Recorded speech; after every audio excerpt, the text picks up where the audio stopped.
Hello friends, welcome to EC ये 2017। मैं हूं सुमित। इस वीडियो में हम देखेंगे ब्लॉक डायग्राम रिडक्शन टेक्निक्स। इससे पहले मैंने आपको कंट्रोल सिस्टम और ट्रांसफर फंक्शन पे 2 वीडियो प्रोवाइड किए हुए हैं, तो अगर आपने वो अब तक नहीं देखे हुए हैं तो उसे आप हमारी प्लेलिस्ट में जाके देख सकते हैं। तो चलिए स्टार्ट करते हैं। सबसे पहले समझते हैं कि what is block diagram reduction techniques. It is a technique of reducing complex control system into equivalent single block.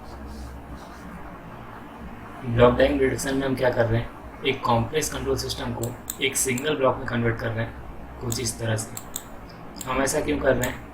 हम ऐसा इसलिए कर रहे हैं क्योंकि इस तरह के सिस्टम का ट्रांसफर फंक्शन निकालना हमारे लिए इजी हो जाता है। यहाँ पे हमारे पास एक सिस्टम गेन होता है, एक इनपुट होता है और एक आउटपुट होता है। इस तरह के सिस्टम का ट्रांसफर फंक्शन मैंने आपको बताया था। Transfer function is nothing but the ratio of Laplace transform of output to the Laplace transform of input.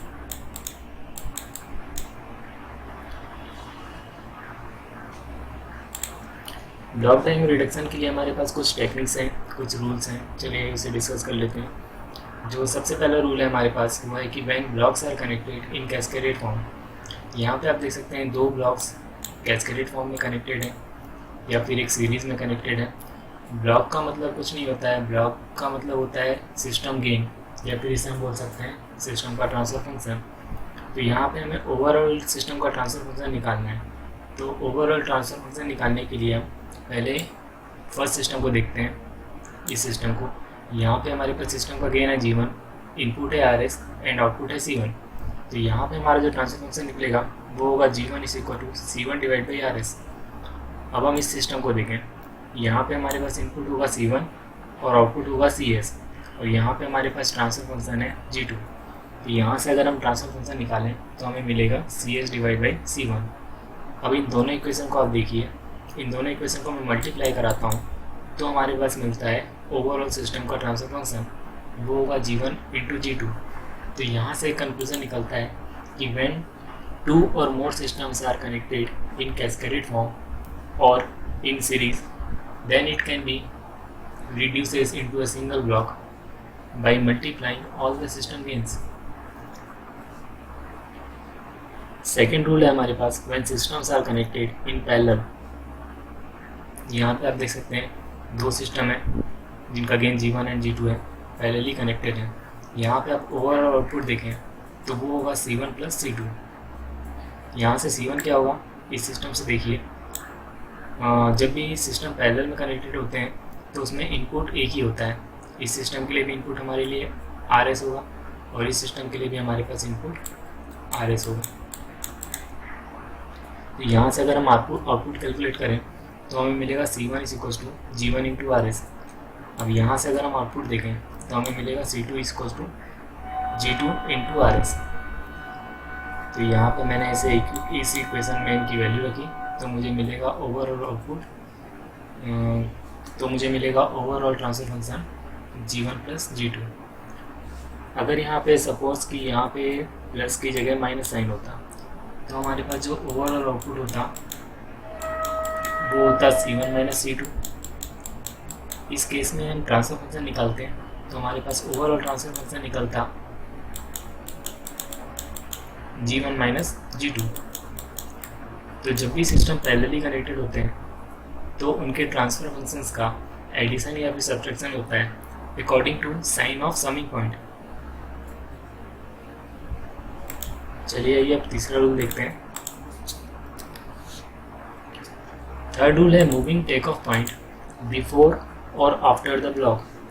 जब भी हम टेक ऑफ पॉइंट को या फिर एक समिंग पॉइंट को मूव कराते हैं तो उसके लिए हमें सिर्फ एक बात का ध्यान रखना पड़ता है कि हमारा जो ओवरऑल आउटपुट है सिस्टम का या फिर फीडबैक का आउटपुट है ये सेम रहना चाहिए। जैसे यहाँ पे इस सिस्टम के लिए बात करूँ, यहाँ पे हमारे पास आउटपुट है CS = RS × GS, और यहाँ पे हमारे पास आउटपुट है RS × GS। अब इसमें टेक ऑफ पॉइंट को यहाँ से मूव करा के यहाँ पे ले आता हूँ। नीचे मैंने इसको मूव कराया है, अभी आप इस ब्लॉक को मत देखिए। अब यहाँ पे देखिए, जब मैंने टेक ऑफ पॉइंट को मूव कराया है इस तरह से तो हमारे पास आउटपुट मिलेगा हमें CS = RS × GS, और हमें फीडबैक का आउटपुट मिलेगा यहाँ से RS। लेकिन प्रीवियसली हमारे पास जो फीडबैक का आउटपुट था वो था are S into G S. तो इसीलिए हम एक ब्लॉक ऐड करेंगे फीडबैक में जिसकी वैल्यू होगी इक्विवेलेंट टू सिस्टम गेन।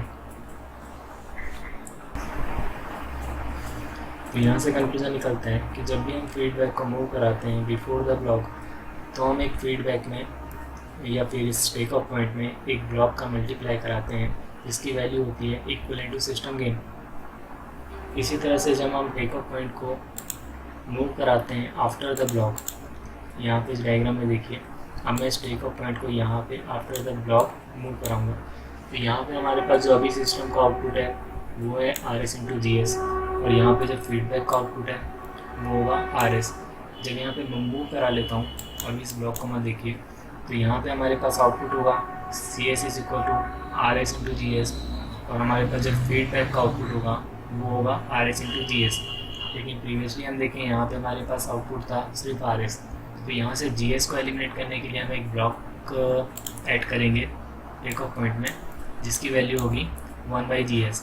तो जब भी हम टेक ऑफ पॉइंट को मूव कराते हैं आफ्टर द ब्लॉक, तो हम टेक ऑफ पॉइंट में एक ब्लॉक ऐड करते हैं जिसकी वैल्यू होती है जिसका गेन होता है इन्वर्स, सिस्टम के गेन का इन्वर्स होता है। इसी तरह से जब हम समिंग पॉइंट को मूव कराते हैं बिफोर और आफ्टर द ब्लॉक, तो वहाँ पर भी हमें सिर्फ एक बात का ध्यान रखना पड़ता है कि जो ओवरऑल आउटपुट है वो सेम रहे। जैसे इस सिस्टम में हम देखें तो यहाँ पे हमारे पास ओवरऑल आउटपुट है, यहाँ से आप देख सकते हैं यहाँ पे जो आउटपुट निकलेगा वो होगा XS प्लस YS जिसका मल्टीप्लाई होगा सिस्टम गेन से। तो ओवरऑल आउटपुट मिलेगा हमें XS into GS plus YS into GS। अब हम इस समिंग पॉइंट को मूव करा रहे हैं आफ्टर द ब्लॉक, तो यहाँ पे जब हम मूव कराएंगे तो इस ब्लॉक को भी आप मत देखिए, तो यहाँ पे हमारे पास जो आउटपुट होगा वो होगा XS into GS plus YS। लेकिन हमारे पास जो प्रीवियसली आउटपुट था वो क्या था, XS into GS plus YS into GS। तो यहाँ पे YS में GS का मल्टीप्लाई हो रहा था जो कि यहाँ पे एलिमिनेट हो चुका है। तो इसीलिए हम क्या करते हैं कि इस टेक ऑफ पॉइंट में एक ब्लॉक ऐड करेंगे जिसकी वैल्यू होगी इक्विवेलेंट टू सिस्टम गेन। तो जब भी हम समिंग पॉइंट को मूव कराते हैं आफ्टर द ब्लॉक, तो हम उसमें क्या करते हैं एक ब्लॉक ऐड कर देते हैं जिसकी वैल्यू होती है इक्विवेलेंट टू सिस्टम गेन। इसी तरह से जब हम समिंग पॉइंट को मूव कराते हैं बिफोर द ब्लॉक, यहाँ पे समिंग पॉइंट है इसे मूव कराना है बिफोर द ब्लॉक, तो यहाँ पर भी हम देखेंगे तो हमारा ओवरऑल आउटपुट जो होगा वो चेंज हो जाएगा, जिसे हम यहाँ पे हम समझते हैं। यहाँ पे हमारे पास पहले ओवरऑल आउटपुट क्या था, XS into GS plus YS। यहाँ पे मैंने इसे मूव कराया, इसके बाद अभी इस ब्लॉक को भूल जाइए। तो यहाँ पे आप देखिए ओवरऑल आउटपुट क्या होगा हमारे पास, XS प्लस GS का मल्टीप्लाई होगा किसके साथ, GS के साथ। तो हमें ओवरऑल आउटपुट क्या मिलेगा, XS into GS plus YS into GS। तो यहाँ से हम देख सकते हैं कि हमारे पास पहले जो था YS, तो यहाँ पे GS को एलिमिनेट करने के लिए हम क्या करेंगे, एक ब्लॉक ऐड करेंगे जिसकी वैल्यू होगी inverse of system gain.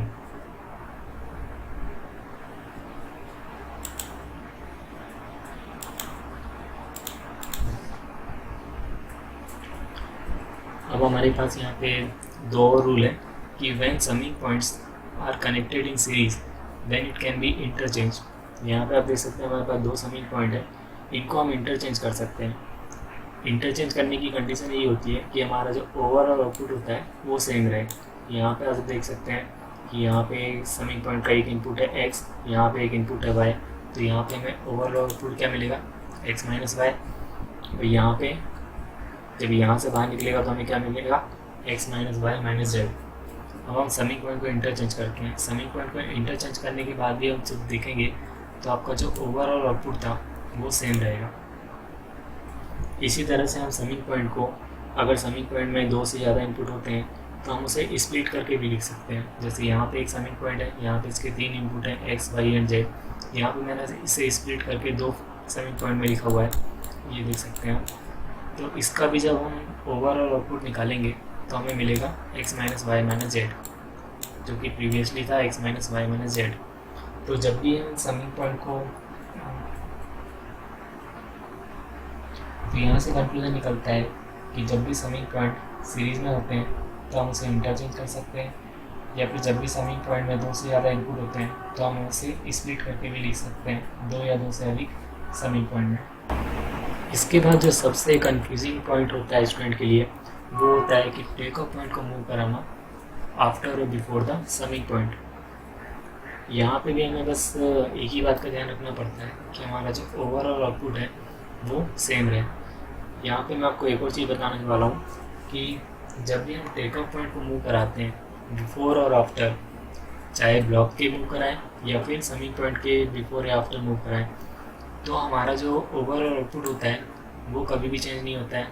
Change होता है सिर्फ फीडबैक का आउटपुट। तो यहाँ पे आप देख सकते हैं हम एक टेक ऑफ पॉइंट को मूव करा रहे हैं समिंग पॉइंट के आगे, तो हमारा जो ओवरऑल आउटपुट होगा वो तो सेम ही रहेगा, सिर्फ चेंज होगा फीडबैक का आउटपुट। यहाँ पे फीडबैक का आउटपुट है पहले एक्सेस, तो जब हम इसे मूव करा लेंगे तो यहाँ पे हमारे पास फीडबैक का आउटपुट होगा X S plus minus Y S. यहाँ पे आप देख सकते हैं फीडबैक का आउटपुट होगा X S plus minus Y S, लेकिन प्रीवियसली हमारे पास आउटपुट था एक्सेस। तो अब इस plus minus Y S term को एलिमिनेट करने के लिए हम क्या करेंगे, एक समर ऐड करेंगे जिसकी वैल्यू होगी माइनस प्लस वाई एस। तो यहाँ पे जो भी साइन होगा उसका इन्वर्स साइन का हम समिंग पॉइंट ऐड कर देंगे।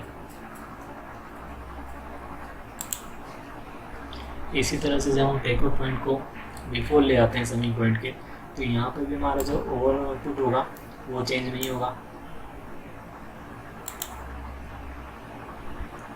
तो यहाँ पर भी हमारा जो ओवरऑल आउटपुट होगा वो चेंज नहीं होगा, सिर्फ चेंज होगा हमारा क्या है फीडबैक का आउटपुट। यहाँ पे आप देखिए फीडबैक का आउटपुट क्या है, वो है X S plus minus Y S.